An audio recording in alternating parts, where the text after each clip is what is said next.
apology for bad English. Where were you when Riso Dono was safe? I was at house eating Dorito when phone ring. Riso is alive and well.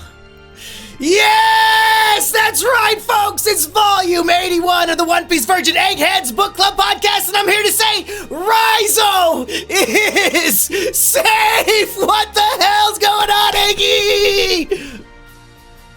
Oh my goodness, have we ever been so bamboozled, so hoodwinked? I thought animals were too stupid to fool humans. Not today. Oh my goodness, I'm your Vice Captain Eggy Eggman Rodriguez, recently AI translated by Spanish to sound even more Rodriguez than usual. Shout out to Guatemala. Let's go. We are, of course, covering chapters 807 through 816 of the Zhao arc. Zoo? Still have not decided how to pronounce that. And back in the day, I said my favorite individual volume of One Piece is the Noland Flashback because it's really a standalone book. You could open it and have a satisfying open to close as its own little story. And I'm not going to say this is like my second favorite volume, but in terms of you could just read this beginning to end as its own standalone, satisfying reading. I mean, goddamn, it's pages and pages of animal crucifixion and torture and confirmation over and over again. Riso is not here. We can't. What do you want us to do? We can't give him to you. Cut off my fucking leg. It's not gonna. There's nothing I can do. But he was there the whole time, and the monkey sage knew. Goddamn, I love that monkey sage who gets blasted by the trunk. But Eggy, this is my hat opinions as a man with no hat on for the first time in years, it feels like. Any hat opinions from Eggy?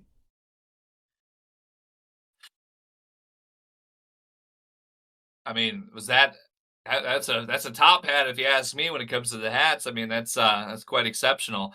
I guess I could say if I want to throw a hat out there, homeboy Beige. Hey, you know what? He ain't afraid to be a real captain like Tony Soprano's underlings, but he's not taking pool sticks. He's making fools get clicked with the blick to the back of the head. He's not afraid to kill a cat, just like Jerry the Mouse, a good close personal friend of mine. Did we retain the knowledge from Fishman Island arc that Peckham's has a turtle shell on his back? Is that something we knew? Well, I'm not going to lie to you or the viewer or to our crew members.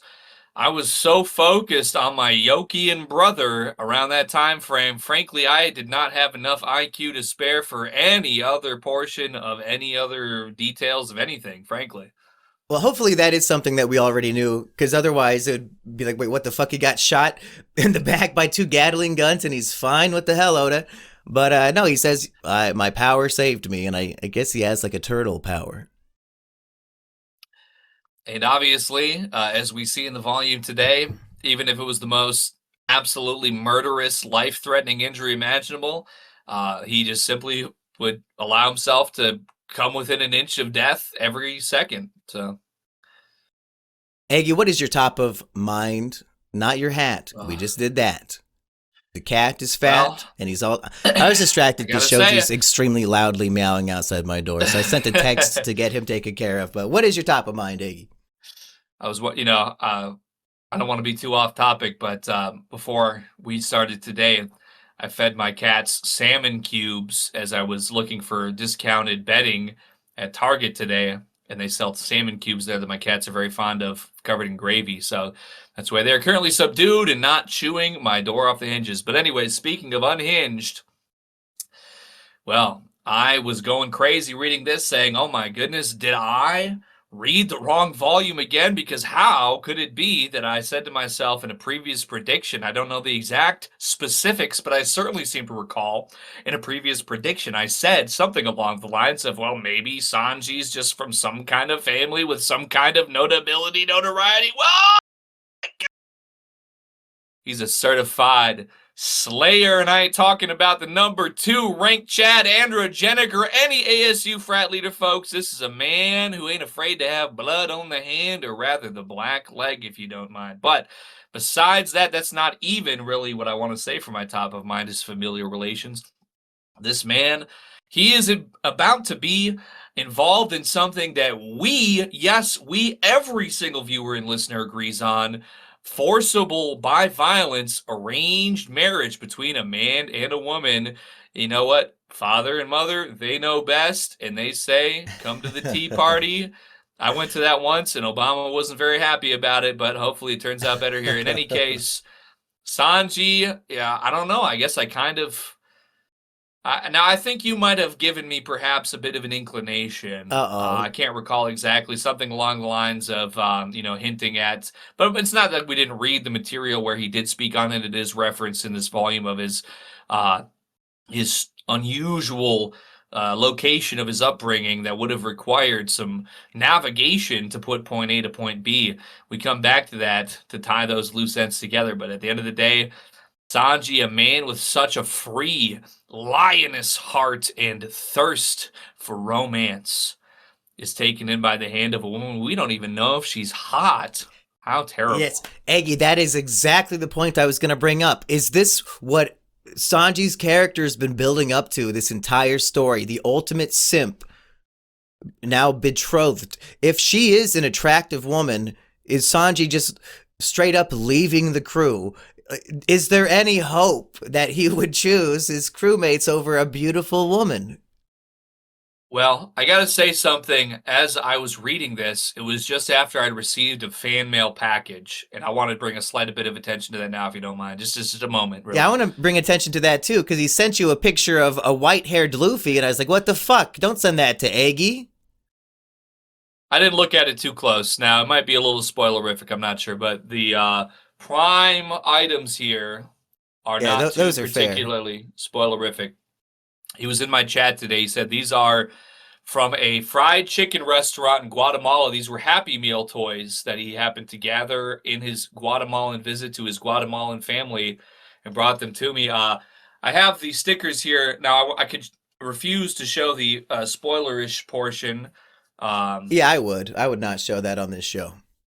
all right, so that's a. In fact, you know what? Let's just show not at all any strangeness, but we do have two stickers here that I'm not sure what I'm going to do with otherwise, but very cute stickers. Very lovely. The other items that are a bit possibly spoilerific are not stickers. They're just cardboard slabs. But these are the creme de la creme. And they'll be hanging up alongside my prized Labubu collection. So thank you to Incel Coworker, possibly one of our measly crewers, I'm not sure. Wait, you don't know who it was from? I thought that was from Louis Acosta. Oh, no, it's from Incel Coworker, Oh, what the hell? aka What? Cool Corgi. I thought the name on the package. Never mind. It doesn't matter. Okay. Here's my top of mind, Aggie, and I can't believe we've gone 8 minutes and you haven't said this. Can you predict the next sentence to come out of my mouth? What is the most obvious Aggie pilled thing in this volume that is unbelievably in One Piece, or perhaps extremely believably? Was there nothing here that made you guffaw and go, like you point at the screen, Leo DiCaprio style, and go, "That's literally me"? Uh, hmm. Okay, I'll spell it out for you, Aggie. The cat eats lasagna. Did you That's just very forget true, that? actually, yeah. You forgot that part? But hold on. May I just say this real quick? The reason why that maybe wasn't so apparent to me is because it's in the midst of his horrible self-inflicted horrible trauma and pain that he's keeps on forcing himself to action while suffering. Now that is, maybe could possibly even play a greater role into the literal me of our dear friend here, the knight Cat Viper? cat viper. Yes, I think his name is Neko Mamushi, and what was the other one? Inurashi, maybe? But I'm okay with Cat Viper and Dog Storm. I think those are fine translations. Some people I agree. complain. I But mean, I like they're vipers. I like making cobras. literal Garfield references here. And I thought you would be losing your mind. I thought that would be your hat of the day. It was too interwoven in other relatable characteristics, but also at the same time, as relatable as these characteristics are, I've been taking my vitamins and sleeping 8 hours and eating kale and broccoli or whatever, and I'm down 20 pounds in the last Oh three my months. God. Congratulations, Aggie. So, due to the fact that I might possibly have a presence of a balancing sort in my life on a regular occasion now that says don't stay up until 5 o'clock in the morning drinking a bottle of whiskey and eating 10 pounds of fast food every day. There's things that are happening, and as relatable as they are, my identity is perhaps shifting a little bit, that it wasn't my first actual top of mind to relate to the cat viper in that way. Although, I like Well, not even that you eat lasagna, but more that we have spent way more of my life than I ever expected watching the fucking Garfield and Friends cartoon together. Speaking of which, much like that show, perhaps you were distracted by the other animals, the fucking annoying ass other characters on that show. The goddamn pig, worse than I fucking the pig hate is the them. mascot for Guatemalan Fritos. So you know what? We're That's Garfield really pilled all that's around him. the globe. Though that's true. And also, here, quick thing here that people don't know. When I was 11 years old, I got drunk for the first time off of Mike's Hard Lemonade. You want to know what I was watching on Toon Disney at 2 o'clock in the morning when I was 11 years old in the year of 2002, drunk in December of 2002? One Piece? It was Garfield and Friends at 2 o'clock in the morning at my friend from middle school's mother's apartment, watching Garfield and Friends, getting drunk for the first time. So it's always going to be a central part of my life, like welcome to NHK, World of Warcraft, Phantasy Star Online, Dungeons and Dragons, etc.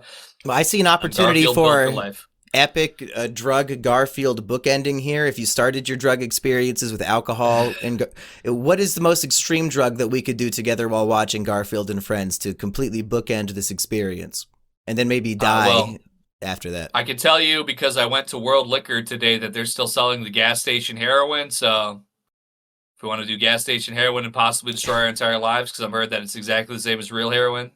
Either way. What is that shit called that they have it at the gas station? Well, we know it best as Feel Free. It's what we drank when we were going to the India temple back in the day. Remember that? I did? I drank this? It tasted like gas clippings. Tasted like chalk? Gas clippings. Tasted terrible. You gave me the rest of it. Ooh, yeah, I do. The blue vial. I do remember that. Yeah, that was like it was an $8 waste of nothing. Disgusting. Yep. They've heroin? enhanced it now. It's they have it in pill form now, so it's a lot more like taking a pain pill instead of trying to drink that disgusting shit. But people are getting really actually addicted to it, and it's physically the same as heroin in your body. So is this just people don't want to drive an hour and a half to get weed, so they just go get whatever fake synthetic drugs are at the local gas station, and then they destroy themselves with this nasty scientific shit? Just give them some weed, for fuck's sake. I never want to touch anything that I get at a gas station ever again. Yeah. But, a gas station perk in Garfield, worse ways to go, so we'll have to see how it plays out. We recently reviewed Volume 5 of Boruto, and my main takeaway was we had a discussion about manga physical volume collection and how I'm a One Piece completionist and I'll buy every volume no matter what. But some people only buy specific volumes if they're particularly good, in their opinion, in some way. And Boruto Volume 5, I argued nobody would ever, under any circumstance, want to buy unless they're a completionist, because it just completely sucks. But do you think Volume 81 of One Piece is one that lots of people would want on their shelf, Eggy? I do think so, yeah. To the point that you made that this is, and I think it was just before we began recording, you said it's a very bountiful, very full volume. I do agree. I mean, we basically have Skypiea in a way here. Like, I'm running loose with my tongue here. Just hear me out, though. Like a Skypiea alternative that if Emeru had his way, basically, I'm not Eneru, not Emeru, not the woman. Eneru, if he had his way, and Skypiea running rampant and with the chaos, this is about what we kind of come into here with just as much religious iconography of sacrifice and torture and things of that nature for these people in their land. Yeah. And they're not even doing the sacrifice for the land. They're willing to sacrifice their land, their 1,000-year heritage, and their own lives just to protect one friend. One friend. Is this RAIZO going to be one heck of a guy when we meet him? I just way that I've seen Oda put things together, I have this idea that he's probably going to have strong parallels to our other good Wanoian friends, which is to say that they're not super serious. I don't know. I could be wrong here, but I feel like he's going to have some sort of colorful, playful elements, which will then sort of even draw a greater contrast to the absolute horrible suffering that they had put forward to. Listen, I can tell you one thing. I don't know. This is crazy, but sometimes when you're just a goofy type of dude, people are sometimes willing to suffer even more to to hold the fort down for you, and I don't know why that is, but much appreciated from both me and potentially RAIZO. On that note, the only celebrity death that I sincerely felt I would trade places with to bring him back was Trevor Moore of The Whitest Kids You Know. Just my favorite goofball. Riso, they keep saying he's not just a Wano samurai, he's a ninja specifically. So if we're getting Garfield references from the cat, are you hoping for a Naruto reference from Riso?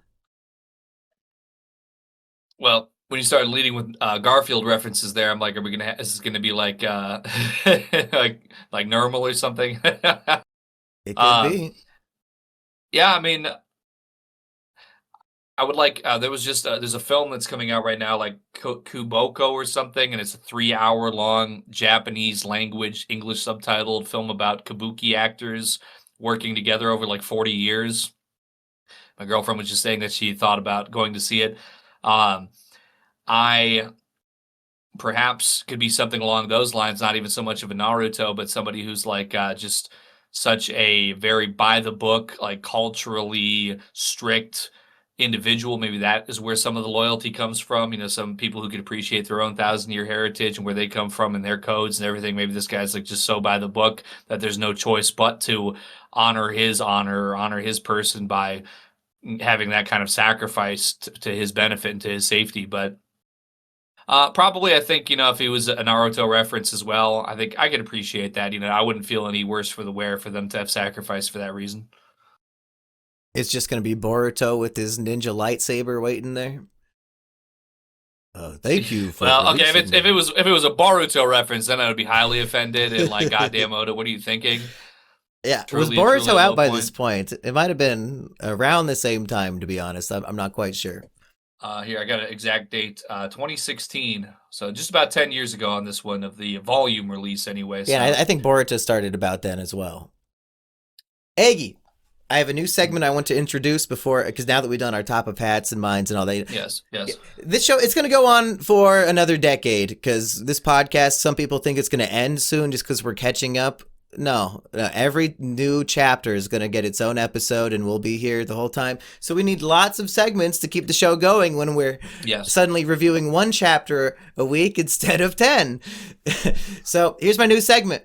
And I actually, I asked ChatGPT for suggestions on the name of the segment, and I want your input.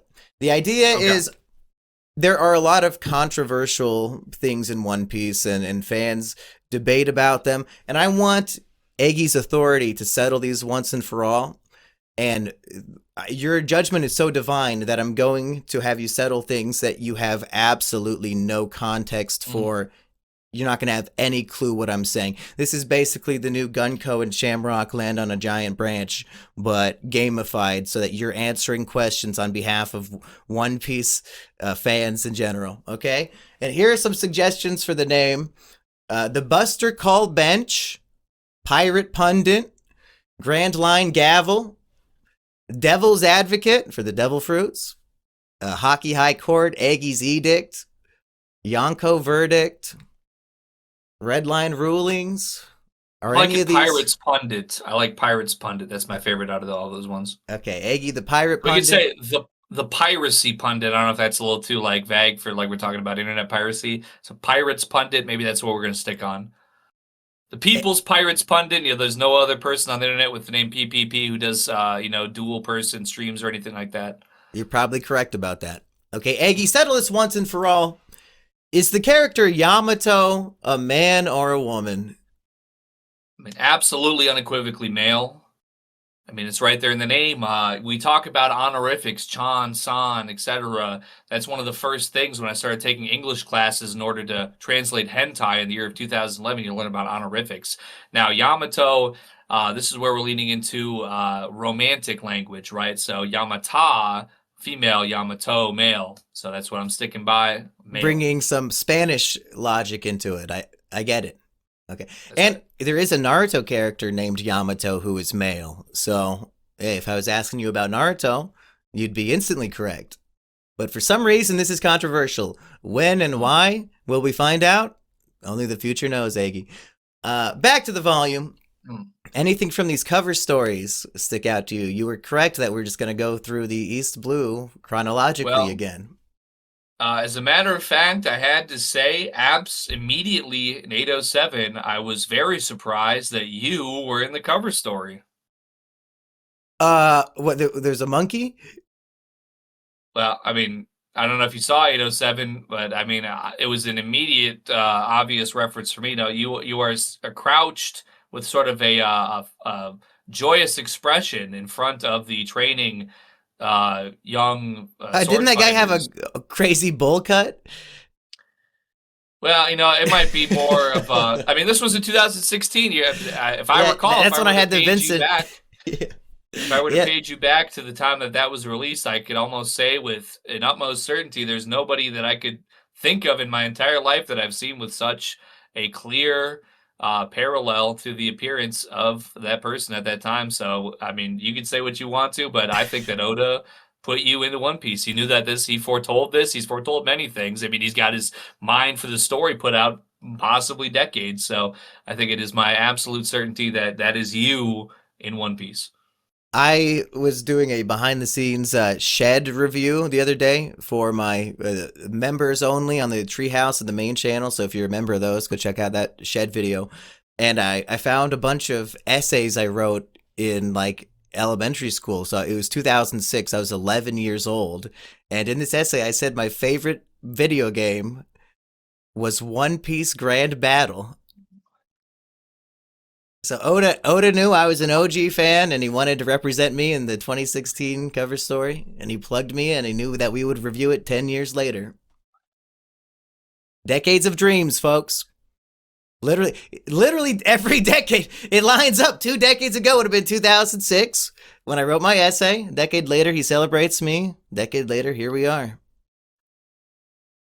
Decade of Tell me we dreams. don't live in Elon Musk's Tesla simulation reality, folks. I'm thinking it's real. That's why I'm buying one of his robot slaves to clean my I want to floor. live in Oda's reality where hopefully eventually the celestial dragons are brought down. And maybe that'll happen in real life before it happens in One Piece. That'd be pretty cool. Then One Piece would be lame in comparison. Like, yeah, we've already seen this shit happen.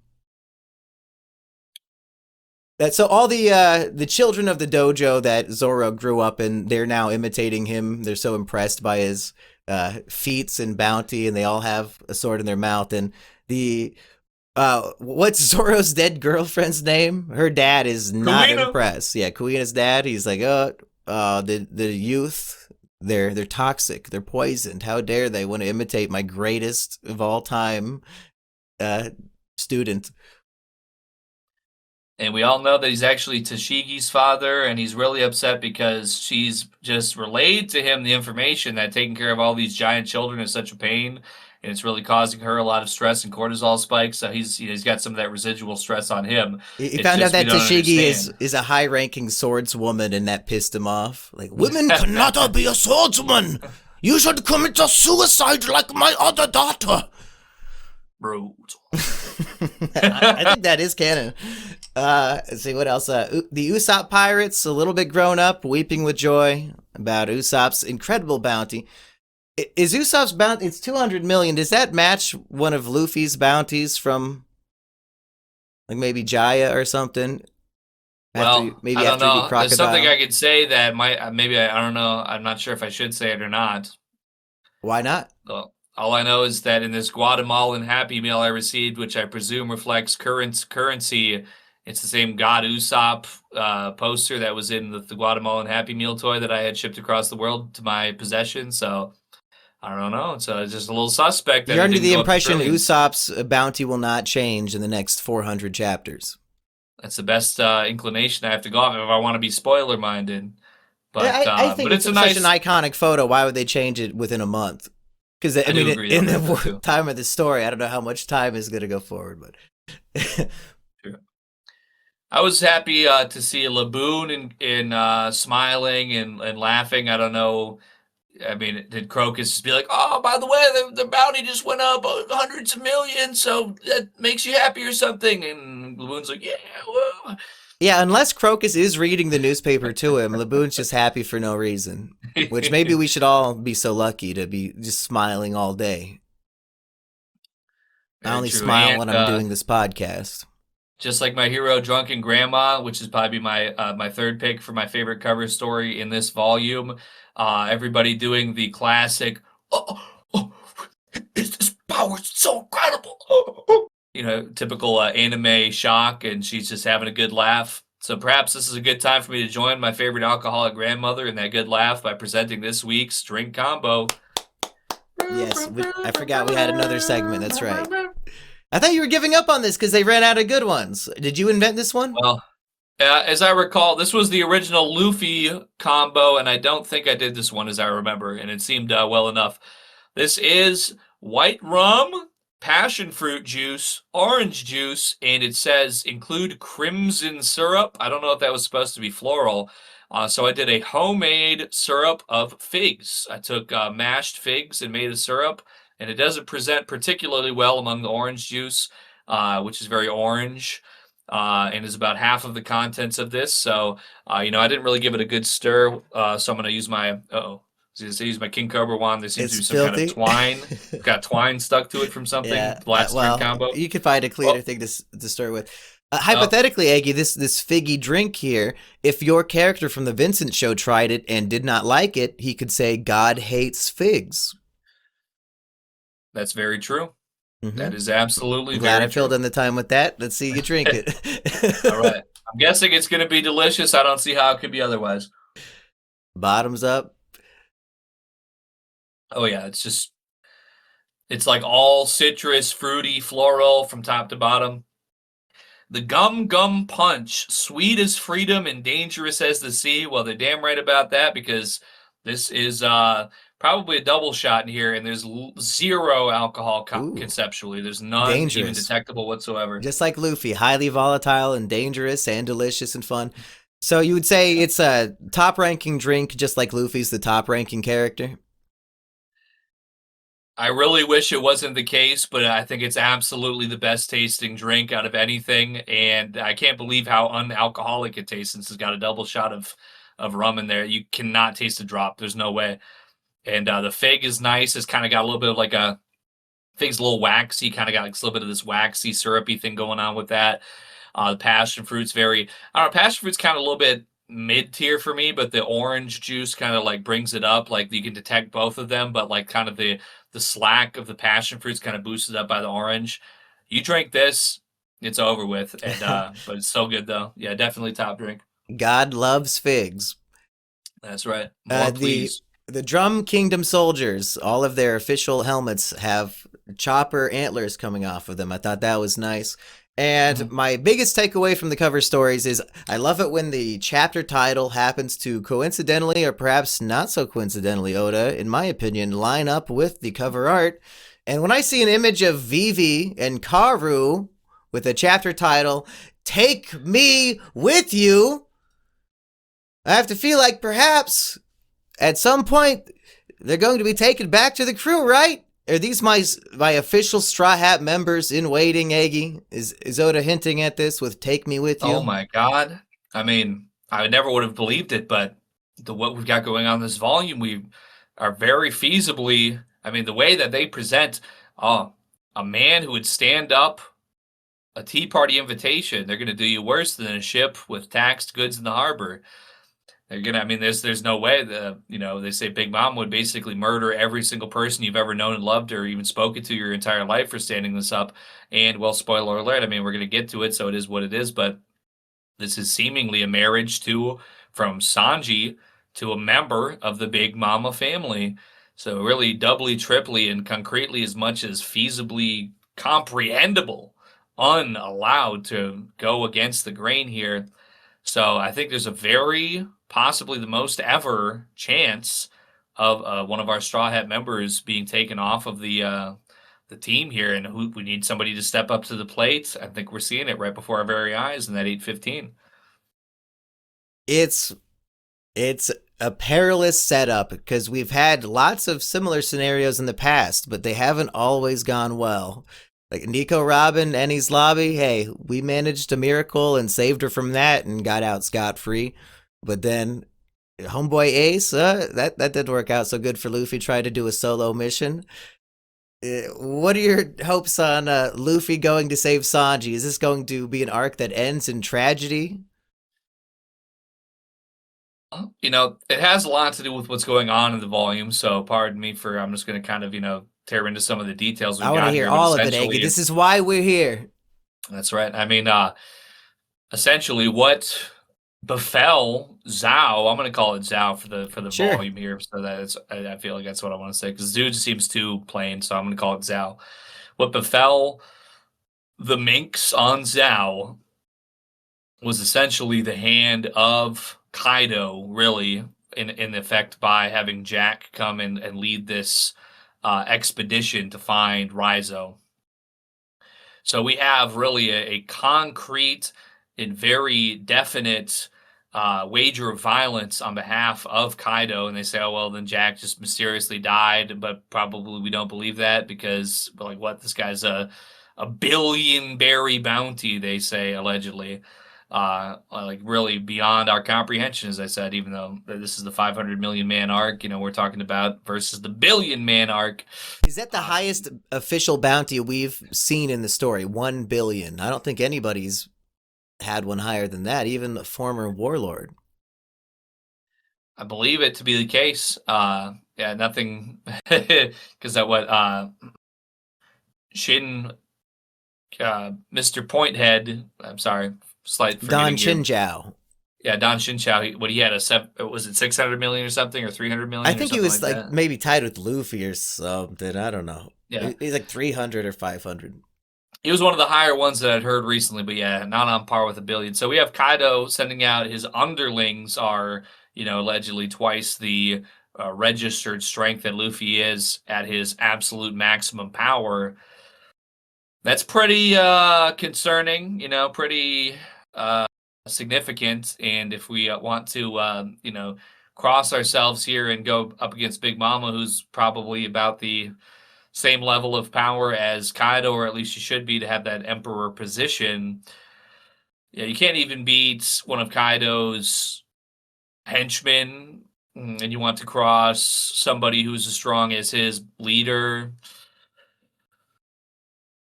We're gonna need something to make that happen, and I don't know if you got that on hand right now. Well, did you notice the detail that what was the name? Charlotte Pudding is the bride to be. They said that she's the 35th daughter of Big Mom. So who even knows how many sons she has? But this is a big fucking family, and if power is inheritable from your mother, you have to imagine some of these kids are going to be Jack level. Luffy needs some fucking backup. Is this where the Grand Fleet is going to come into play? Because it said at the end of Dressrosa, like, this Grand Fleet will do some epic shit that nobody's ever heard of. Are they going to help Luffy fight Big Mom? It would be a wise decision. And, he said, "Oh, I don't need you guys." And they said, "Well, we're going to follow you anyway." Yeah, I think this is where he would definitely need somebody, because it's almost a get out of jail free card, because if you're about to die, your Vivre card burns up. So if Big Mom's like killing Luffy, they're going to be on their way. Now, granted, it might take weeks to get there. Luffy's dead, but still, there's the idea of backup coming if you're in any perilous death situation. Yeah, it's comforting. And maybe I could also say, Sanji's wanted poster, it's out there. It's got a picture of him that's, it's it is what it is. But it's enough to let you know that this is him and that he's got this bounty and that he's a part of the Straw Hat crew. So perhaps if this wedding is so significant and so monumental and so iconic, that might also maybe ring a few bells to have some people on notice perhaps about it happening. Maybe that they would just be interested in perceiving it, and then it could lead into, if something were to interrupt the wedding, then it would be there to, handle that business. Reminiscent of another film I watched recently, Jane Eyre, one of my girlfriend's favorites, Victorian Pictures. What was the deal with if you deny the tea party invitation, Big Mom will send you a present and it's the head of a loved one? Yep. Who do we think Sanji's supposed loved one would be, if not a member of the crew? Because I don't. If Luffy's there to defend them, I don't know if they're gonna get Nami's head. It's true. And I mean, I guess they could kill Zeph maybe. No. That would be the worst timeline. But Yeah, I mean, he's extremely can Blackleg accessible. Zeph with his peg leg defend himself from Big Mom pirates? Probably not. That's probably why he's chilling in the East Blue. He might be outgunned. If Don Krieg was gonna kill him, he's fucked.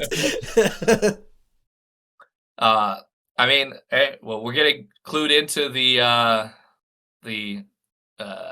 gravity. Did I call him the Blackfoot Vinsmoke. Zeph? I think he was Redfoot Zeph because he like gets all bloody. I don't remember though. But, sorry, go ahead. I just didn't want to get called out in the comments again. Red leg Zeph from his shoes, which are dyed blood. Yes, Red. dyed with blood. The enemies that he killed.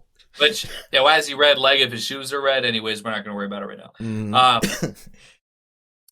But if his family is so magnificent and so prominent as it claims to be, I mean, that it would, that an empress such as Big Mom would demand the hand in marriage to, incorporate in her own family. And if you ever go against the Big Mama family, then I keep saying Big Mama, but that's because I love Martin Short, or Martin Martin Lawrence. I mean, I love Martin Short too, don't get me wrong, but I also love Martin Lawrence. So Martin Short's Big Mama, even in blackface, would have been 10 times funnier. He's that much more talented. No offense, Martin Lawrence. It's just true. And Martin Lawrence, he might need some kind of devil fruit himself. I heard he's got Alzheimer's right now. It's not looking too good either way. Oh my God. Something's wrong with him. No anyway. Big Mama's House 4? I think they did a 3. Maybe We'd not. only be so fortunate. Hopefully AI can pick up the slack. Oh, it can. So, yeah, I think probably it would be somebody that we aren't even cognizant of in Sanji's familial orbit, perhaps. Well, if the Vinsmoke family is in on this and they're like dragging Sanji back in, the Zeph prediction, not a bad one. Let's just assume that's correct.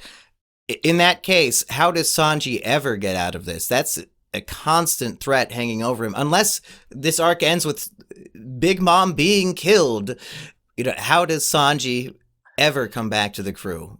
And maybe he doesn't. Maybe your longtime prediction of we lose a Straw Hat might come true. Well, this might be kind of cheating, perhaps, but I want to say something. I'll just keep it real with you in the audience. I do promote our reviews and podcasts here on a somewhat frequent basis, every so often, consistently, and I will get comments of, that's a gay show. That's a gay show. It's an LGBT show, and I don't quite understand. I've never gathered why exactly would people would say that. So show them the transgender island grab? and be like, yeah, they acknowledge LGBT exists, but the character is disgusted by it. Maybe that'll change their mind. Maybe this is, how could Sanji escape a wedding? How could it be? It's they're going to kill everybody he loves if he says no. Maybe he comes in and he just goes, "Hey, Pudding, how are we doing today? Oh my God, slay, that's so tea." And she goes, "Oh."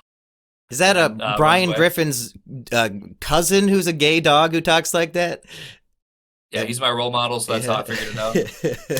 The gay characters from Family Guy. I thought you were going to go the trans route and say, Sanji goes full trans based on his trans experience on the island, and then you can't marry Pudding if I'm a woman now, huh?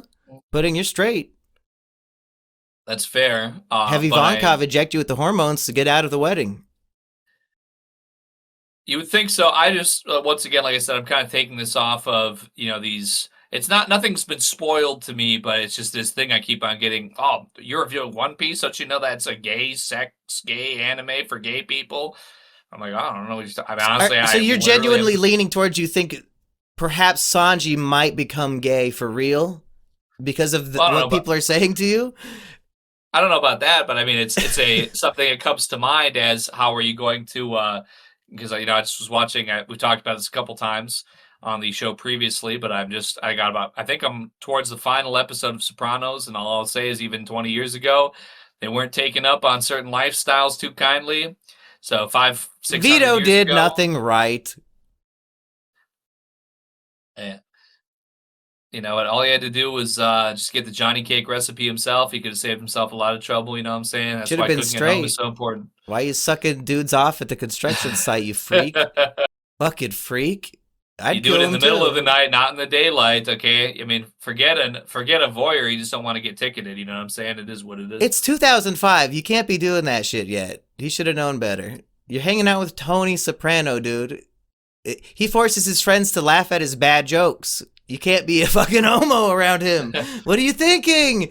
I guess he did run away, so he never mind. Any man who goes like just all day, every day for no reason should be considered to be dangerous. I Now, think, regardless of for what's the happening. podcast listeners, what did you just do? I furrowed my brow and I started snorting in the way that Tony breathes because he always sounded like he's choking to death and needs a CPAP machine even when he's awake. Well, that's what killed him in real life, right? Is he got too into character and clogged his arteries pretty bad. That is exactly right. Yes. Yeah, just like Heath Ledger's Joker. Don't get too into character, folks. Like if Vincent, you might have seen behind the scenes footage in that documentary I just put out. I was getting red face on that news for real, but if I got too into character, there wouldn't be an episode 4. That's right. We all have families who love and care for us. And they would not want to, in most cases, see us die for our YouTube videos and other such character acting. So keep it in mind, folks. Thanks for the likes and support.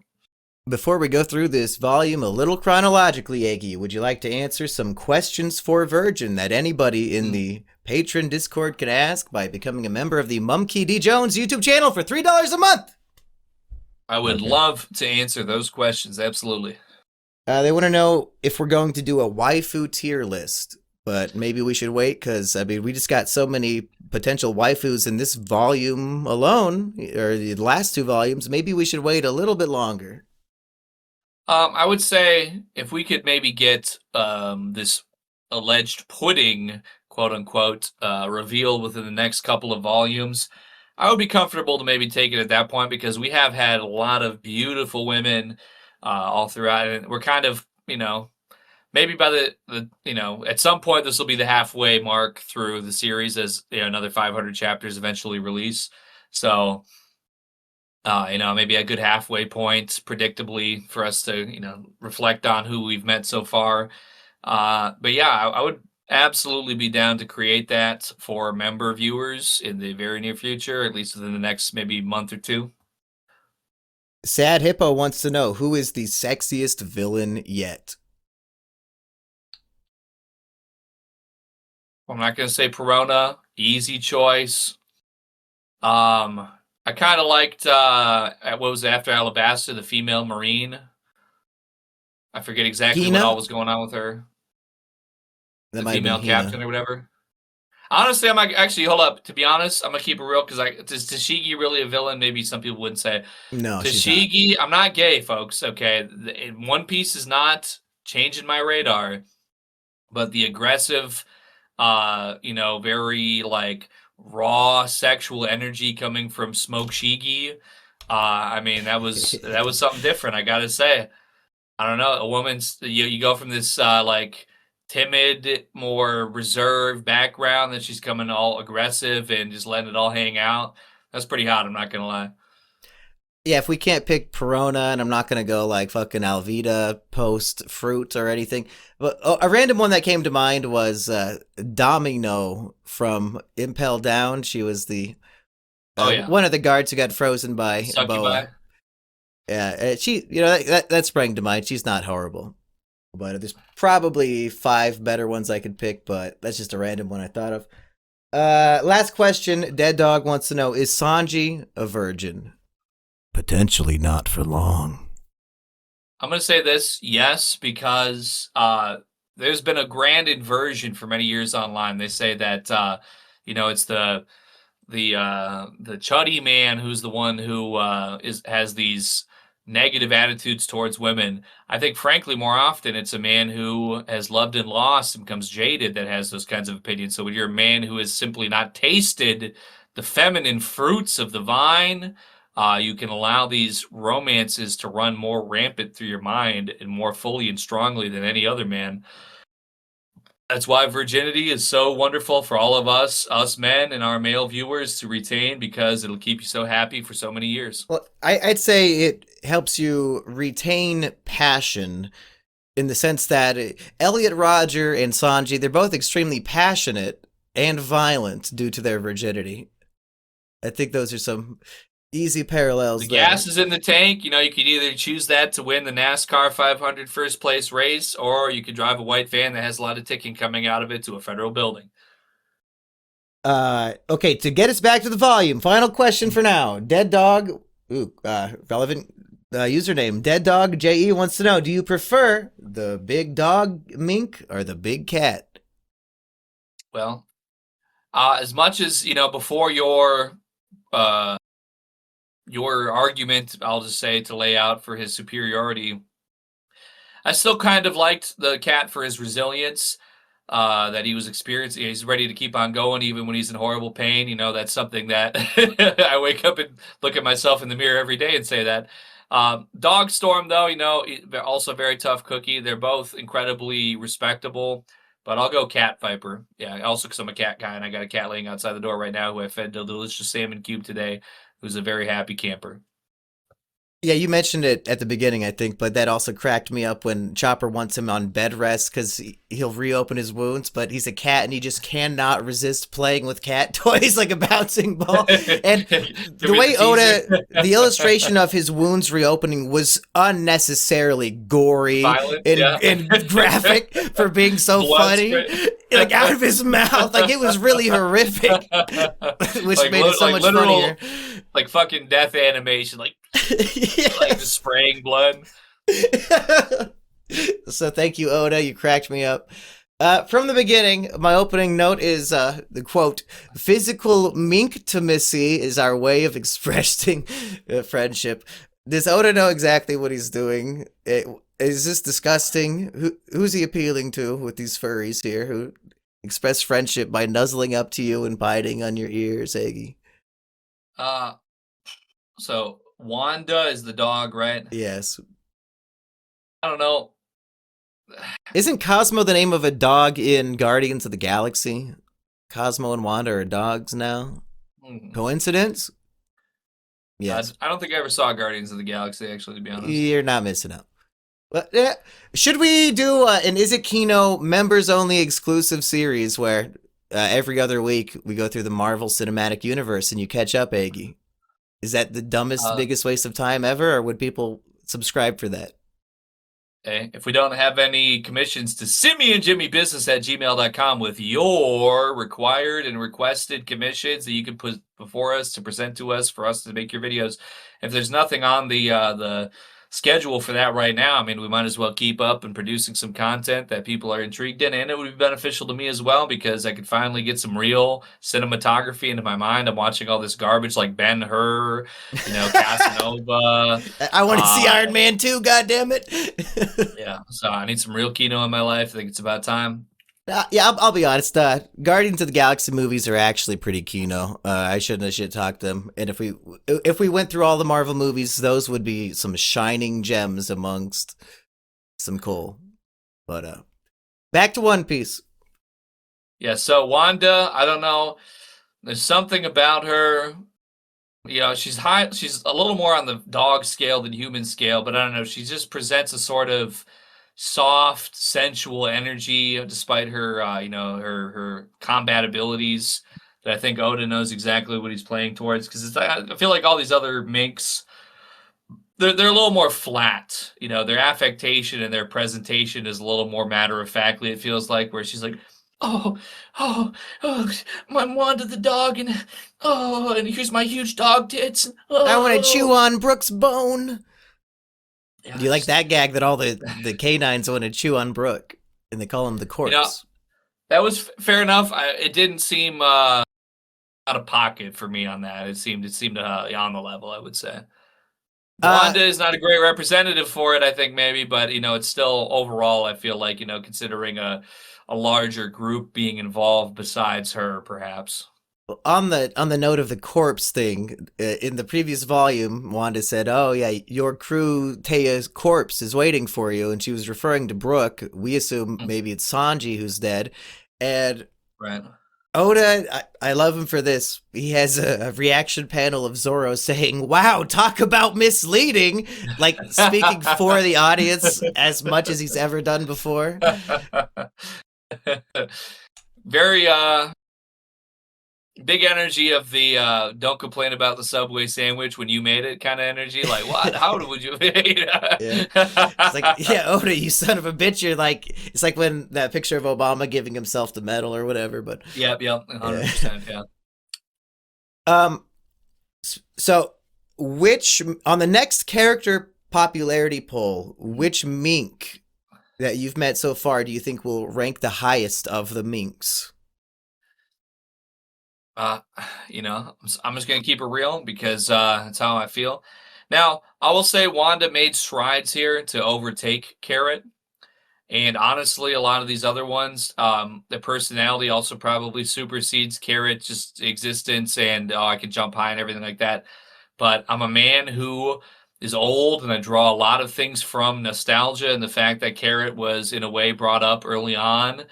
That does give a greater maybe weight to the character than should be. So Carrot's riding high right now, but the more Mink I think I get exposed to, I think it's going to be tough for Carrot to be top at the end of this arc, the way things are going, at least in Volume 81 here.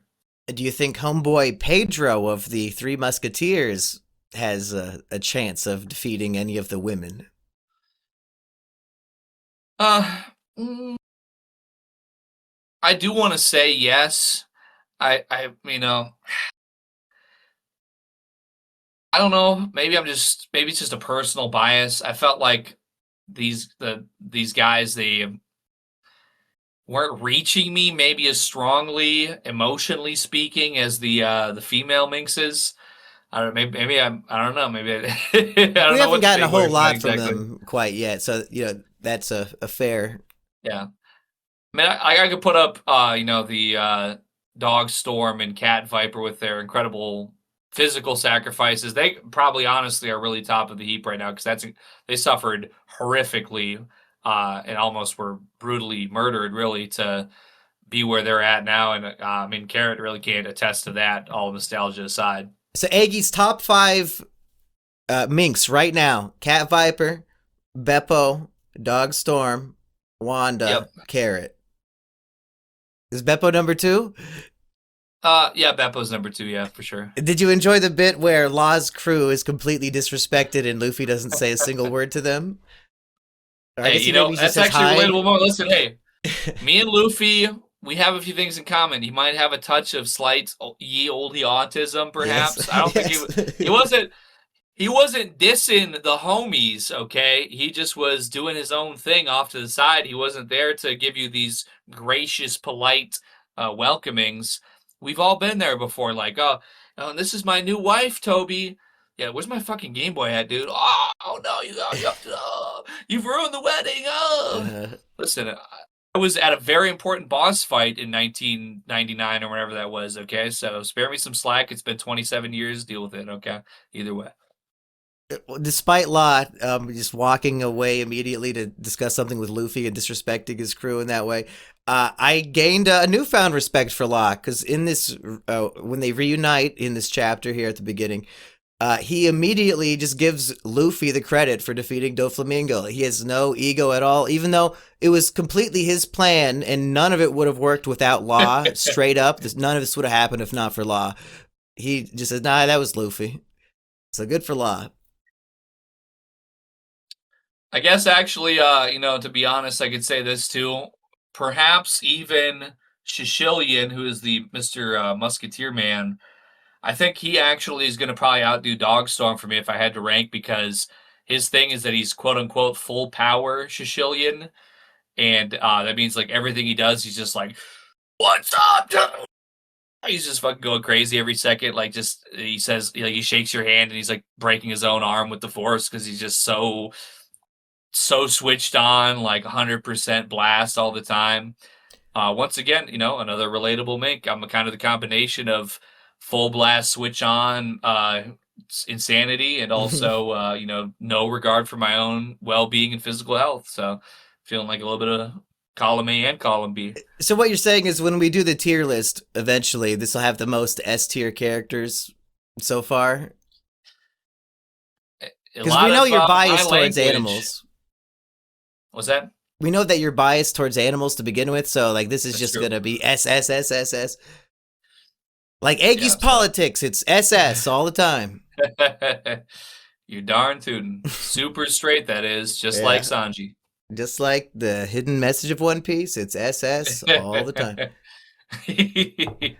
Germa 66. This is the name of what Nami thought was a fictional super soldier team, but no, it's real. That's Sanji's family. What do you think of the name Germa 66? Does that have any allusion to an SS, to have a 66 like that?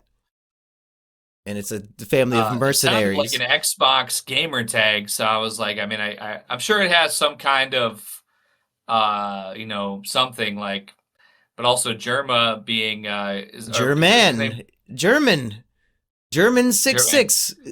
Is his family literally Nazis, Eggy? Is Sanji's dad Hitler? And if he is this the greatest story ever written? He's got some quite lovely blonde hair. I mean, there's that to be spoken for. He likes to smoke cigarettes. Well, actually, Hitler disliked smoking, and Sanji smokes. He did often, meth. So. He smoked fucking meth cigarettes. Well, but that's healthy though, so that's different. Whatever. We don't know what Sanji's smoking in there. Okay, that's actually very fair. I mean, I don't think we've ever had any point made to those ends. So that's fair. Yes. Would your mind be blown if Sanji's dad is Hitler? And this arc's about fighting Big Mom and Hitler. I would have not seen it coming. Nazi? No pun intended there. Yeah. Anything more to be said about all these epic flashbacks of the brutality and the war and all the Minks fighting their hearts out for 5 days straight? Yes. I'm trying to think here. So I know we have Jack. So Jack is also, so he's got a zone type mammoth fruit, right? I'm understanding. Yeah, and they called it like an elif variation. I guess that's short for elephant, of course, but yeah, it's like one thing I like about mammoth. him, we get it more so in his in his mammoth form than when he becomes back to his human form. But just this, like every depiction that we have of him is in this incredibly like pressure filled, tense, like incredible close up of the whites of his eyes being bloodshot, and like this the shading is around his eyes, just like this. I mean, I'm not sure if that's even the message that it's trying to imply here, but I have to imagine probably. But just like this absolute, like rabid disdain for life, bloodthirst that's being presented like through this imagery. It reminds me a lot. I was very fond of drawing stick figure comics when I was a kid. That's mostly what I would do. I would have failed school. I was actually just rewatching the King Cobra origin video that's like 40 minutes long again. And King Cobra, he graduated as a super senior actually, because he was a year older than me, but we graduated the same year. And that's what would have happened to me had I not been forced through the schooling system illegitimately, because they would have lost funding if they didn't have enough graduates that year. So I got pushed through for free. But anyway, so what I was doing instead of passing my classes was drawing stick figure comics. And a very big thing for me in my comics when I was a child is the character would start smoking a joint, which was like I would represent as like a lit triangle with circular lines to represent like the blunt wrap. And the character would start smoking this big blunt, and it would make them become crazy and bloodthirsty to start attacking with their samurai sword. Didn't matter what the premise was, this always happened. And the rabid energy that would overtake them from smoking their blunt would be. Was it weed or sativa in that blunt? Eggy's going crazy and attacking people. I think it was because I watched too many. Or not sativa, cartoons. salvia. My bad. Now I'm I not sound even sure stupid. what. In the year like 2001 or something, I watched some stick figure flash cartoon where like getting high made them like start killing everybody. And as somebody who liked both drugs and violence, this was very appealing to my young mind. And so a central component of my stick figure cartoons, yeah, they'd be like, "Whoa, I can't believe like, oh my god, they took all whatever like the premise, the suspense had been set up, and they'd start smoking this giant blunt that was like as big as their head, like." And then their eyes would all like become bloodshot, and then they'd pull out their samurai sword and start killing everybody. So might have been the massacre or whatever those were, ones with like the guys with the floating limbs and the like cross faces or whatever. I forget exactly what that was called, but good times though. Just reminded me of that. The energy that Jack presents in his mammoth form is just very like, just has this ruthless sort of like very anxious kind of like, you just don't know what to expect from this guy. So volatile and violent, and his namesake as being the drought, like he kills so indiscriminately. It's like a drought just wiped out your entire livelihood, your village, your whatever. All of these components combined, there was a very tight feeling in my chest anytime that he was really present in this volume, I would say. And you're saying you're not buying the obituary. You think Jack is still alive out there. You know, it was tough for me to presume. I could have maybe bought into it, but if I remember correctly, I think there's some text in the reading here that kind of would lead you to be dissuaded from believing that it was authentic, because it was kind of that he was going back to assist Doflamingo in his situation and in his circumstance, but that his alleged death transpired in his travels from Zhao to Dressrosa, if I remember correctly here. Didn't they say Jack attacked the convoy delivering Doflamingo and sank 2 of the Navy battleships or something, but then was ultimately defeated and Doflamingo was successfully transported to prison? I think something along those lines was stated before. I think I remember I think that's what they had said in a previous volume, and maybe I misread or misunderstood what was in this volume, but it was essentially something along the lines of that. You know, the main idea was that there was an alleged death that had transpired shortly after his attack on Zhao, and that it didn't seem to be quite on the level. I thought it was funny that immediately after hearing that Jack is dead, Luffy still says, "I'm going to kick his butt and Kaido's butt." Like, Luffy doesn't care if he's dead. He's still so pissed he wants to fight him. If Jack is alive, Eggy prediction, does Luffy get the 1v1 to finish him off, or does that honor go to somebody else? I think he's going to need some serious training. I feel like if Jack is truly what they say that he is, I don't think Luffy's competent to be able to defeat him in a one-on-one at the moment.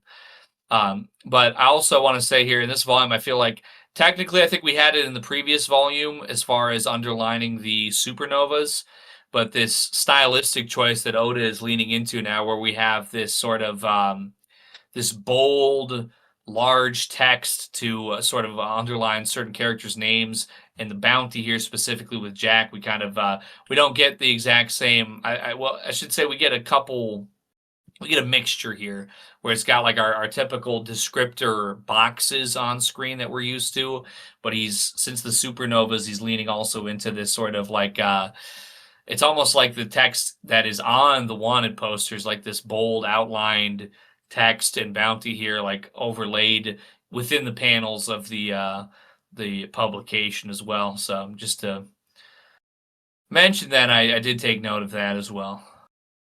But I think he's alive. Yeah, I don't know. I don't trust it. Should we take some time to travel over to what I want to call the Caesar Corner, where we hone in a little bit on our beloved character of Caesar Clown, because he got a lot of shine in this volume. He was instrumental, crucial in escaping from the Big Mom pirate ship, the singing ship back during the Dressrosa arc. We see Chopper used him as like a net to catch the flaming cannonballs and throw them back. Because I guess he has a gaseous body that can do that. Sure, why not? He's forced to be a hot air balloon to travel to the top of the elephant, and he did not enjoy that at all. And then his own gas weapon is what Jack's men used to murder everybody on Zhao, and he has to neutralize all the gas. So I might have asked you 15 some odd volumes ago, is there any redemption possible for Caesar, the Jeffrey Epstein of One Piece, as far as we know, with his island of children being tortured? Is he working towards a redemption with all these good things he's being forced to do? Or when he says in hot air balloon mode, believe me, you will rue this, do we see a Caesar gets back into a position of power and they actually do rue all of the torture that they've put him through? Well, I mean, even besides that, when he's presented with the fact that it's his gas weapon that has started murdering everybody, he's pretty giddy about He's that. happy. Like, oh, it's a grand success, you know. I mean, honestly, when you say Epstein, it's like, oh, yes, you know, look at all these bad people who bought my weapons and did all these bad things because of me. It's them that are bad, not me. Look at, I don't know, it's, to say the bare minimum, I feel like is still giving him too much credit. That's like saying, like, you know, that's like me seeing a serial murderer or something in prison and like, oh, he's got another week done. Yeah, keep going, man. You got next week too. Yeah. So this is serving like, time for his crimes, basically. Yeah, like this is some necessary function he's providing, and he's got a lot more to give at the absolute minimum. I don't think I would say that he's even reached the absolute minimum of helpfulness yet. I mean, he's doing his thing, but he should be given no choice whatsoever. Like, it should be absolutely necessary. And well, here's option 3, I guess. He keeps saying, no, they're going to kill me. Do not give me to Big Mom. She's going to kill me. Option 3, is he just going to be killed? Well, perhaps a unique bargaining chip in our dilemma with Sanji. Maybe Big Mama's blame her candy factory getting messed up on Caesar somehow. Maybe she'll be so upset at her loss of candy that she'll be willing to accept an execution of Caesar Clown as a stand-in for whatever thing that she would require to nullify the Sanji and Pudding marriage. So, any other thoughts in the Caesar Clown corner? You know, I'm not like locked in on always hating him. If he had like some real remorse or anything, you know, like that's all on the table, but I didn't see it here. So I'm not giving him really any further quarter as far as redemption at this time. This is necessary discipline, and there's a lot more necessary. But, you know, thanks, I guess, for soaking up the gas. But because he could have said no. Even with the punishment, he might have preferred death to it if it was really that serious. So, yeah. Is there a parallel between Caesar Clown and Buggy the Clown beyond just being clowns, in that Luffy is one of Luffy's initial enemies at the beginning of like a new place he's exploring, like his first real pirate enemy in the East Blue, Caesar Clown first enemy in the New World. They're both proud of their inventions that they use for destruction, the buggy ball and all these gas weapons, and then they're both like forced for their utility to assist the heroes against their will later on, like in Marineford and Impel Down and these last few arcs. Will Caesar Clown, maybe option 4, join Buggy's delivery and then clown around with his fellow clown? I think that is a very real possibility because, yeah, they have I would say that, as you mentioned, their personalities seem to kind of match up. Like with Buggy, he's like leaning in on whatever people perceive him to be. He's got his big cloak that he's floating each hand on. When he's in the Paramount War, he's just like, oh, I'm the greatest of all time. Look at me, everybody. I'm so great. He is absolutely all the way down to completely BS everybody to make himself look like something greater than he is. And I think that Caesar Clown would find that also to be very agreeable. Like, hey, I'm the greatest genius scientist. I have these great weapons. Everybody should be loving me and supporting me and wanting to work with me. So, and I guess maybe there's something to say there that uh, the idea of a clown is to draw attention and to draw a response from a big crowd. So maybe that's why maybe that's something in their clownish nature that brings them to those ends. Yeah, Caesar was doing an epic live stream to the entire black market, so he loves being the center of attention. What is up, fellow black market purchasers? It's your boy, Caesar Clown, back at it with another dank gas combo. Did Jerry Jewell just walk in the room? Oh, I wish. Oh, I'd beg him to whisper in my ear all day. Hey, during dog and cat getting horribly tortured, and I guess now they're like bleeding out and dying, and was it Sanji and Chopper approached them initially with Caesar? Homeboy Pedro, he's bleeding out himself, but he begs them, you have to save Cat Viper and Dog Storm. The world awaits them. They must not die. And this hits way different on reread as somebody who's all caught up. I was like, oh, wait, this sounds awfully fucking familiar. Why do you think that this dog and cat, like, is he being extremely literal here? Do they really need to stay alive for some reason, for the sake of the world? Well, I mean, we get their day and night cycle as far as, ruling each part of the 6 a.m. to 6 p.m., 6 p.m. to 6 a.m. Maybe this task that they're given on the back of Zhao, perhaps it could be extrapolated to the world at large, like a sort of guardian animal of sorts. Maybe that has something to do with how Zhao is able to walk how it walks and where it came from originally. Maybe it's a previous thing that's beyond the lost century that we're not fully understanding at the modern day. Maybe that's how this creature got going and got started. Maybe that has to do with the 1,000 years of tradition and history and et cetera that take place on it. Maybe it does provide some kind of balancing energy or something to the world that I think the time frame is there to have it make sense. The tradition is there to have it make sense. The fact that the fact that they're willing to sacrifice as much as they were to supplement the safety of RAIZO and the hunt from Jack the Drought. I think it all certainly seems to trend in the direction of something larger than what we have at hand here. And although I might not fully understand or comprehend it, the day or night natural balance, yin yang, that's something that comes to mind first for me. Even besides what I can comprehend, there's enough circumstantial evidence, I feel like, to find that to be an agreeable way of thinking. Is this balance, though, actually a bad thing and a character flaw? Because we find out Dogstorm and Cat Viper, they used to go out to sea together as friends, and they even met Shanks while he was wearing his straw hat. But now they absolutely hate each other. They operate the kingdom in this day-night cycle specifically so they don't have to cross one another and ever speak to each other. And here, when they finally cross, they're about to go to blows until Kinemon tells them, fuck off, don't do that. Why are you fighting? Stop. Do you have any theories? What broke them up? How did they go from perhaps seafaring pirates together to, I never want to see you again, and if I see you, I'm going to fucking kill you?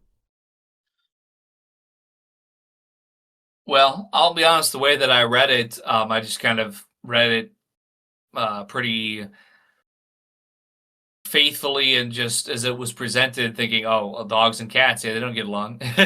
Sure. A Yeah, that's fair. natural sort of thing. And maybe that had something to do with also the sun and moon cycle. Maybe like this could be a sort of almost a Garden of Eden kind of thing where maybe once upon a time there was a natural state of being that was agreeable for all people, and then something transpired to incur a change, which one side responded to a certain way and the other side responded to in a different way, which then began to introduce a sort of conflicting element that forced a change in behavior. The reason why I present this as a potential flaw is because they were both individually putting up a good fight against Jack. Cat Viper grabbed that trunk and flipped his whole fucking body over. If Yeah. they would have fought together, could they, the two of them, have defeated Jack? And is that a crucial flaw here that they refuse to work together? I did think that was so I can't remember if we get the billion bounty proclamation before or after. I think it was I can't remember off the I top of think my it's head, pretty. but It was in chapter 809. I have it right here in my notes. yeah. So I can't remember how that paired with that attack, but I do remember the attack that you mentioned that it seemed to be a real incredible display of power against Jack. That was shocking, really. I mean, like just because we just came from Dressrosa, the gravity and the incredible just audacity of power displayed by Doflamingo, and we knew how strong he was, what it took for Luffy to win there, and everything that came together around the Coliseum and the tournament and everything there. And then Luffy comes out of that as being registered at a 500 million bounty. Then we get this guy who's so ruthless. I mean, I don't know how much more ruthless we're gonna get, but it's definitely up there in ruthlessness. With his $1 billion bounty, and yeah, Cat Viper just seems to really have no troubles off the bat before the gassing of everybody. Oda is kind of sick that his most gruesome and torturous and bloody people getting their arms and legs chopped off. The fact that he's drawing this with cute animal characters of all things instead of humans, like the most grotesque and brutal illustrations he's ever done are on furries. Maybe I owe him some respect in a sense. Well, it's there's a thin line between love and hate, and we have the sexiest characters being the female minks. So, I guess the male minks have to suffer horrible violence to, get the same emotional response as we get from the females. Anything else? I guess let's talk about Gang Beige because you've Yeah. always fancied Gang Beige. Are you disappointed that he's an underling of Big Mom? Has he given up on his pirate king aspirations? I think somebody like him who, I'm just taking his characterization into account here more so than like his power, or where he was at, like on the totem pole.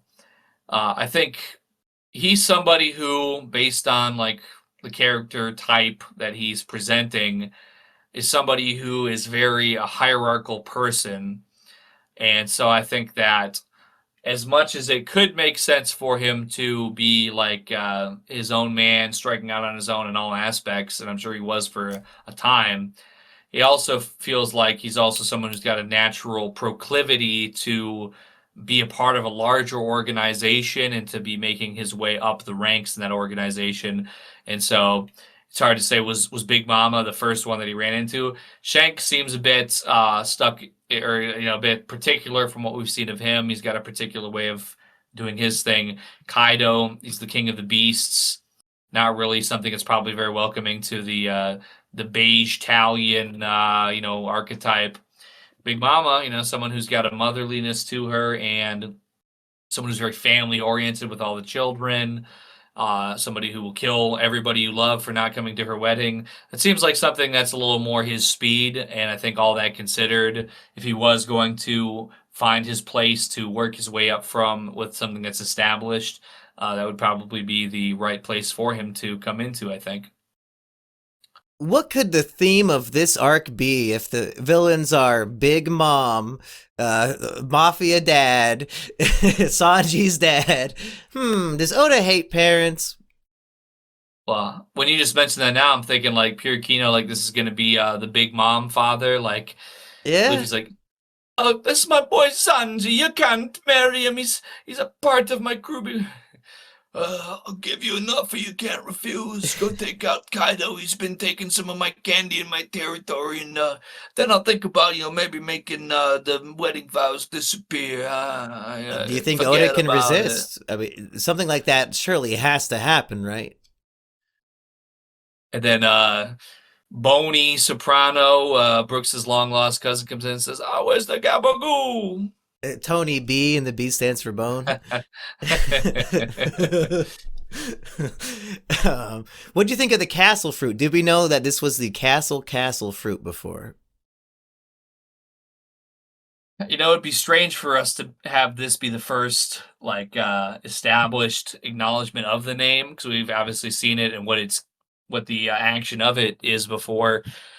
But I couldn't say for sure exactly off the top of my head if this had been described in this way. But I mean, the barracks fruit would probably be kind of stupid, I guess, because if you have a castle, you could have barracks. It's kind of a given, I suppose. And there's probably more to the castle fruit if you're going to awaken it and things too. Maybe you could have more to do with it than just having people jump out of your chest. But that's been the primary focus that we have seen so far. They say there's nothing new under the sun and every idea has been told before Eggy, but that might not be true. And a lot of the powers in One Piece I feel like might be completely unique. Like Law's power, I mean, it does a lot of things, but there's nothing quite like it. Maybe Nico Robin's power. I've never seen anybody maybe do something like that.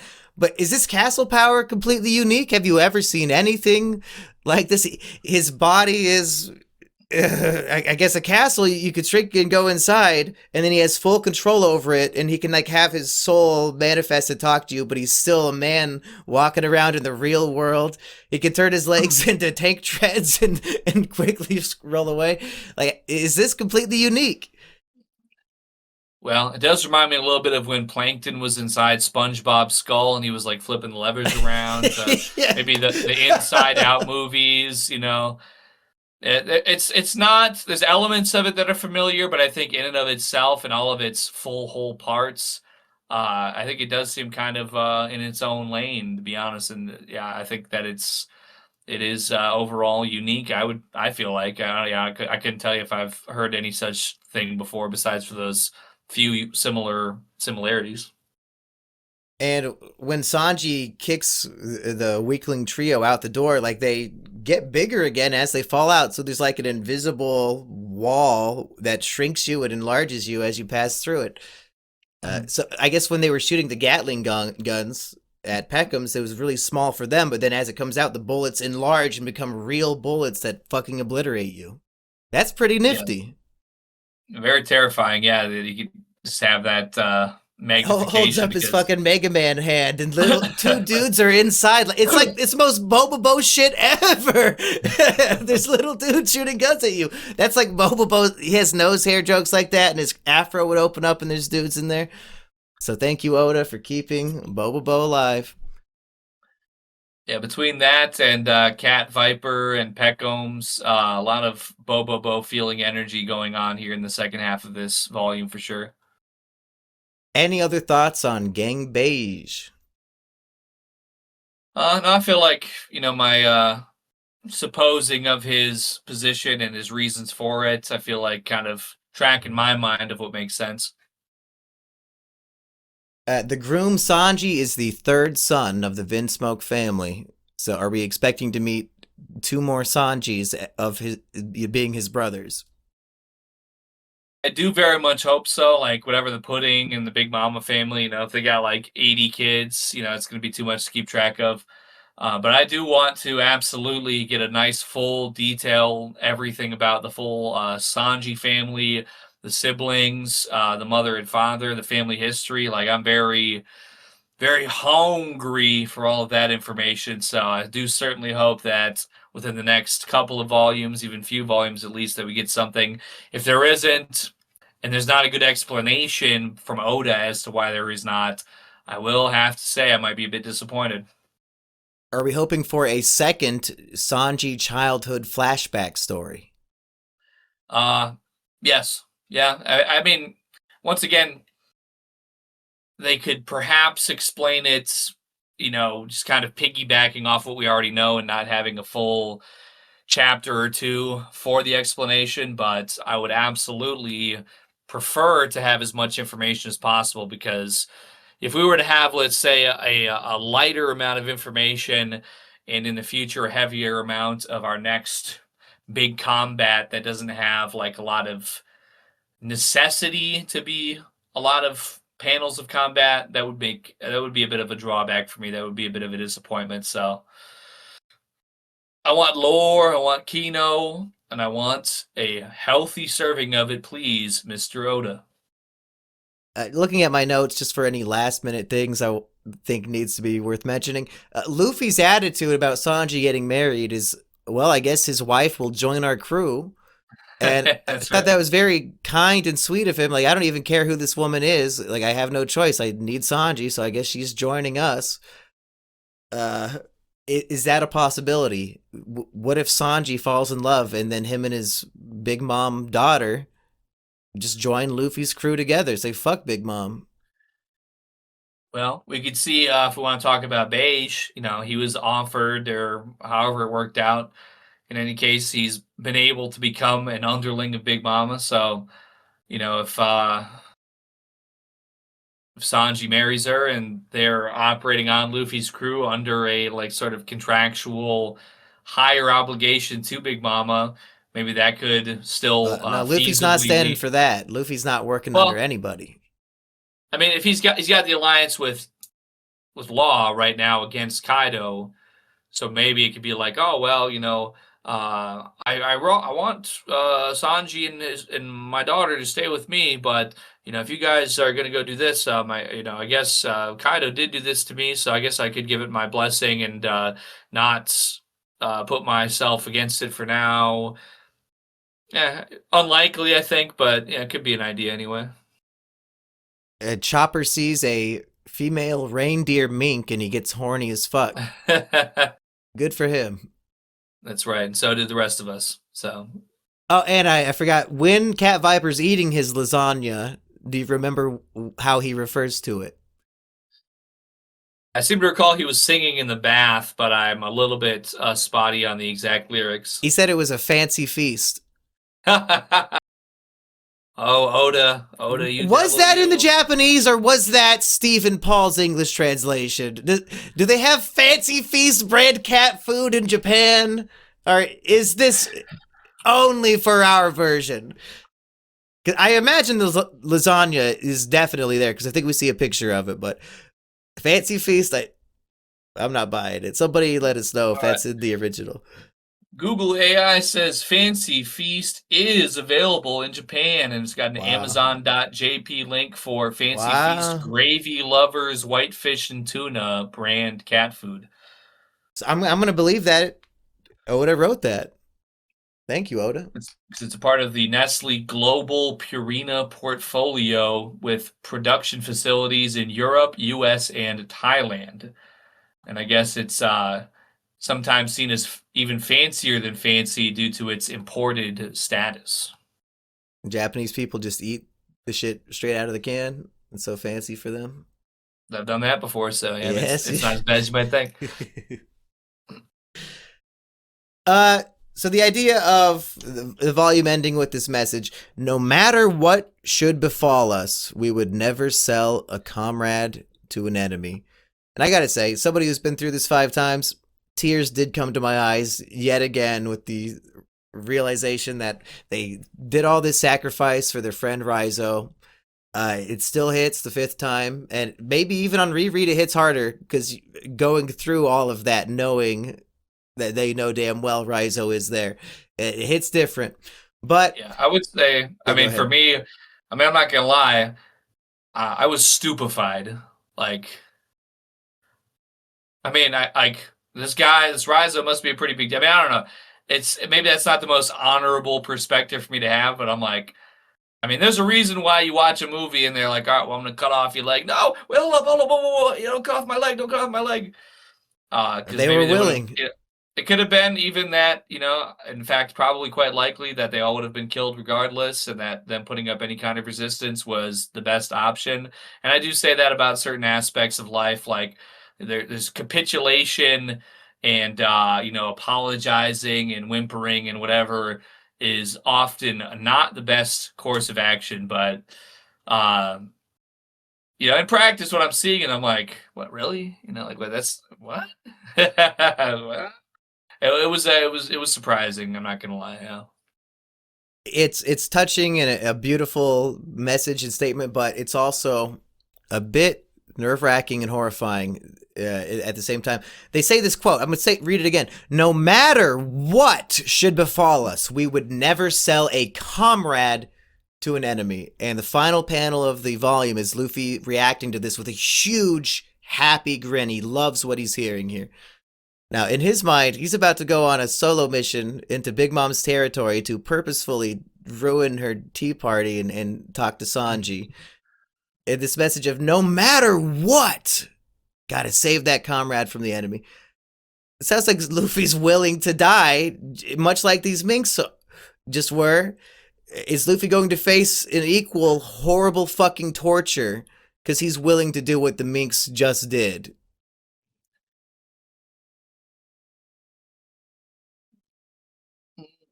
I get the idea. You know, it definitely pairs in a believable way here.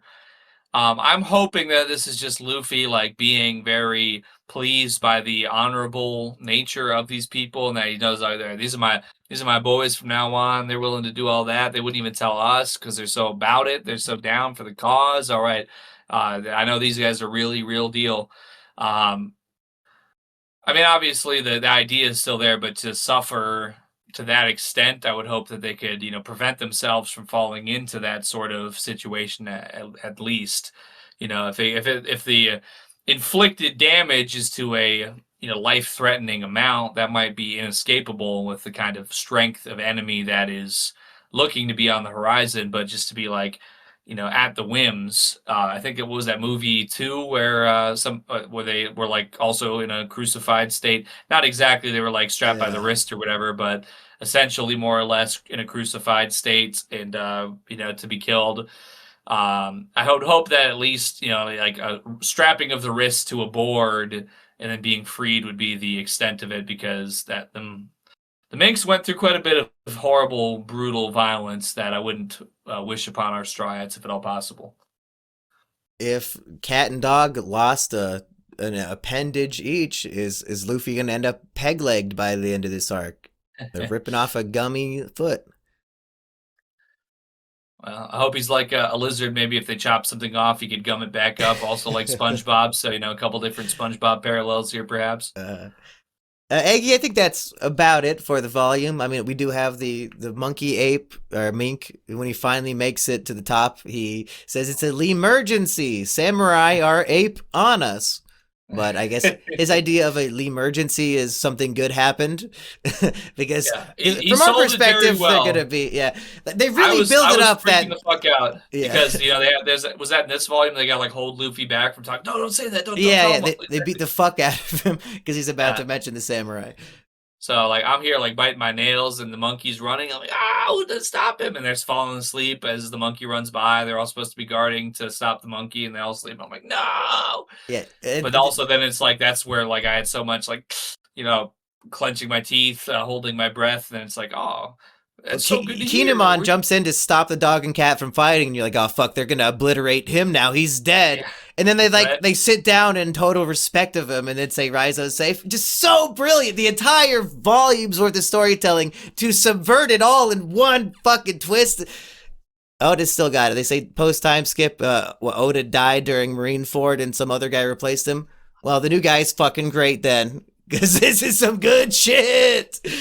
Iconic! Riso is safe! Any predictions for what's happening next volume, Eggy? Let's see, what's my one I want to stick with? I felt like, as I talked about it, like a sort of Godfather energy going on, like Big Mama saying, okay, well, you know what? If that's how it's going to be, then you got to do this for me kind of thing. Maybe to Kaido's detriment, maybe not. I feel like that's... They're literally going to her on the day of her daughter's wedding. Exactly. Yeah. With Beige being a part here, I feel like there's definitely something that could be there. We could still also have... you know, in a Luffy kind of way, very like clumsy, bold, brash, and just like come in and be like, "No, Sanji, you're not marrying her. We got ventures to go on." And then Sanji says, "What? No, they're going to kill Zeph. Fuck you, Luffy. I'm not leaving." Like, what the hell does he do? It could be something along the lines of like the King of the Hill episode where Bill Dauterive's family is like down there with the Cajuns and Bobby turns Cajun, wherever. Like Sanji's family comes in, they got a certain kind of behavior. They're like, "Oh, don't you know that Sanji, he was on an island full of cross-dressers, and that's gonna be your husband? Well, so be it." And then Big Mom was like, "Oh, my honor! No, no, no, no, this is not all right." Whatever, something like Big that could Mom's also happen. transphobic. No, Big Mom, I'm transphobic too, please. You don't understand. Oh, I've got these pictures here that were sent in from the Revolutionary Army. Look at this. He's running around gallivanting among all these beautiful women. It's horrible. So that's Eggy's prediction. Big Mom is transphobic, so stay tuned for next volume. How much longer are we going to be on the top of this elephant, Eggy? Is it time to chase down Sanji next volume that quick? I feel so, yes. I don't know what else we've got going on here. I feel like we've kind of covered the bases here. I mean, at maybe at best the next half volume, but I feel like at least by the ending of 82, we should be on our way. That's to say, as long as there's nobody else pulling up or arriving, which could happen. But I feel like where we're at, well, I think we'll have maybe a bit of introduction to Riso. That's maybe the best case scenario as far as expanding our time on Zhao is to have something to do with Riso and his situation, but. I feel like we're going to be trending towards leaving at the least by the end of the next volume. Will Riso be an S tier character worthy of a nation's entire sacrifice? Stay tuned, folks. Anything you want to plug, Eggy? Yep. Well, a couple of things. First off, x.com/2egg-white. I think either we're at 2,400 followers or very close. We're building up a little more every day. And if you go on there, you can see it. Otherwise, I'll tell you now. Cameo.com/1egg-white. I'm over here threatening everybody that you hate or appreciating whatever successes you've got in life, like subscribing to this channel. I'd be happy to appreciate it for $5. Luffy laughs at Zoro and says, I bet you're worried about Sanji, huh? And Zoro says, don't make me kick you. He's thinking about Sanji, clearly. He's threatening to kick. That's out of character. Very cute. I like when Zoro is usually uncharacteristically gentle and soft with Chopper, like he's a little brother to him. So the brutal shit he was saying about Sanji cracked me up if I could find that in my notes, but maybe not. Well, see you next time, folks. You read it. You know what he said. That's right. One Piece people!